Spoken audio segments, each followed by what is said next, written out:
Hey, how's everybody doing? It's Jay with Mobile Home Partners here, creating another video. Sitting here reading a few questions I have at hand, and I'm just trying to, like I said, I'm trying to catch up. I get new questions every day, so keep in mind I am trying to make videos every day if possible, at minimum one a week, but I'm definitely going to try to shoot for a few more than one in a week's time. So this question here I was a little confused at first, but how much should I rehab and spend on rehab? So I'm thinking they're asking, I don't like the list who sends me these questions, but how much should I spend on rehab maybe? And how much should I rehab on a home? Okay, and a good question if that's the question that they're asking. But, that's one of many questions that there's no set number on it. How much should I spend on rehab? So as I mentioned on some videos, I think previous videos, and definitely some students have asked me, but depends on what you're trying to do with the home that you have at hand. I will always ask that, okay? And by that I mean, okay, if I buy an investment, a mobile home, and I'm going to rent it, then there is a set number that I will have for that home. Now every home is different, of course, different rehab jobs, different houses, everything in sense of number, sense of material, sense of rehab itself, and it's going to be different, of course. But if it's going to be a rental, there's a set number that I will have, versus if it's going to be a rent to own, if it's going to be a flip, if it's going to be, obviously if it's just a wholesale, then you don't worry about any of these, you just kind of do it. But so when it comes to, let's just say, a rental, what I like to do is bring these homes up to par, a pretty state, a presentable state. And I'm not going to overdo it because it's just going to be a rental. These people who do rentals, tenant wise, they're not as serious. They don't take care of things, and I don't talk bad about anybody by any means. I've had great tenants, most of them, they've all been great, but and that's part of good screening. But so when it comes to rentals, I simply want to make the home presentable. That's it. I'm not going to overdo it. I'm not going to do anything crazy. I'm not going to put the best material there is. I simply want to make that home look good, be welcoming, if you will, okay? And so therefore, based on how much will I spend, well, I don't know what the home needs. So obviously, like I mentioned earlier, some homes may need, I don't know if it needs a whole floor replacement. Ceiling is shot also from leaks. Windows you need to replace, window seals, a couple doors, etc. Then all that has to be taken into account. But again, when it comes to rentals, basically the way I like to see it is fix what is broken. Fix what is broken, don't overdo it, and make it presentable, period. Now, if it's a rent to own, or if it's one that I'm going to flip especially, okay, now my numbers are going to change, okay? I'm not going to come in there with the commercial carpet per se. I'm not just going to fix what's broken. I'm going to go that extra step, that extra mile on this, okay? And by that, obviously, you're going to flip it, you're going to rent to own it, so therefore you're going to get a more serious buyer, especially if you do a rent to own. You create a note on it, of course, but you have a down payment per se, that it's a much larger amount. And with that being said, you're going to get a tenant buyer that is a lot more serious, is going to take care of this home, and obviously they're going to want something nicer if they're going to pay this amount that you're going to sell it.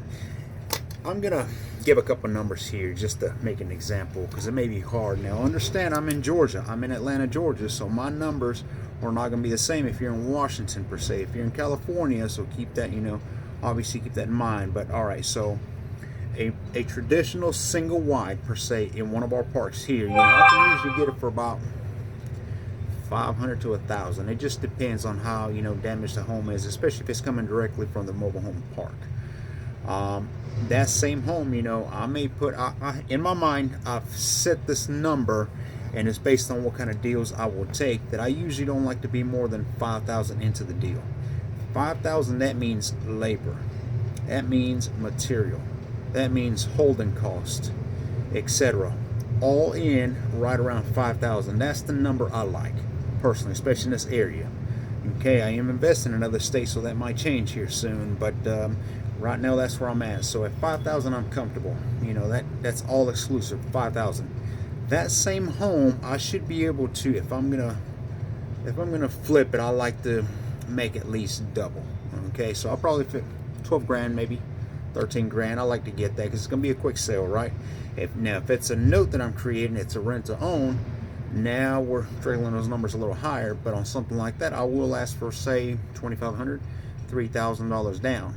So keep in mind, this same 5,000 home, I'm going to get anywhere from $2,500 to $3,000 down payment.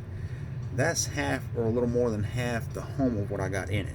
So you understand at this point, again, you know, the seriousness of the buyer and also a good investment. Okay.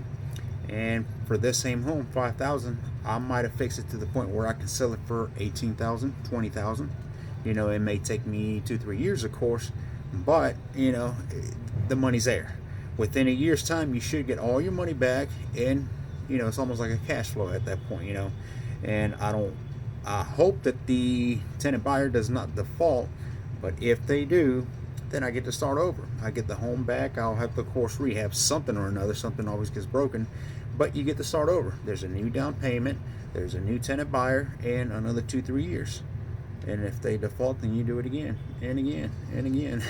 So, you know, just something to think and keep in mind. But that's, you know, there's no set numbers on this. I cannot just give you a number and tell you this is what you work with. I can always make an example of what I do, what I use, and what I like to do, you know, in a sense of numbers here. But, you know, what I like to say is, you know, any rehab always have, if you don't know what you're looking at in the sense of repairs, in the sense of material, you need to have a handyman, you need to have a contractor with you, give you at least an idea, okay? You cannot just buy, don't just buy something that is cheap. Something cheap doesn't mean it's a good investment. It may be, I don't know, but you know, I don't know, it doesn't work in business. So you need to be secure and at least have an idea. But when it comes to how much should I rehab or spend on the rehab, you decide that, and decide that based on the exit strategy on what you're going to do with this investment. Okay, hope I answered that question. You know, I can go into a little more detail, but I think, you know, for the most part, that's a good way to look at it. Okay, any of you wondering out there if I'm tired, I am exhausted today. It's been a long day. We had a couple sales. It was a great day though. We did a couple wholesale deals, and it's a good day. Every day's a good day. Okay, keep on sending those questions. I'm happy to, you know, submit these videos, and I'm gonna keep on coming. For any of you who's just now tuning in here, you know, you can reach me at the letter J, JGARCIA at Mobile Home Partner. You can call me directly. I do hand out my phone number. I don't mind calls. 770-855-1298. Any questions you may have, I'll be happy to answer any way I can help you. You know, I am offering one-on-one coaching. We are doing conferences have already started, so you kind of already missed out on that. You have to wait until it restarts unless you want to catch up with me on the first lesson right now. Second lesson is coming up this Sunday at 8 p.m. It's a Zoom conference we do at 8 p.m. Eastern Standard Time, and it's an 8-week program I do. After the 8-week, I take a week off, and then I start over for new students coming in. Older students, if they want to do it again, by all means, you know, they're welcome to. Email me, shoot me a call. I'll be happy to explain a little more on that in detail. But all right, till next time, thank you for watching.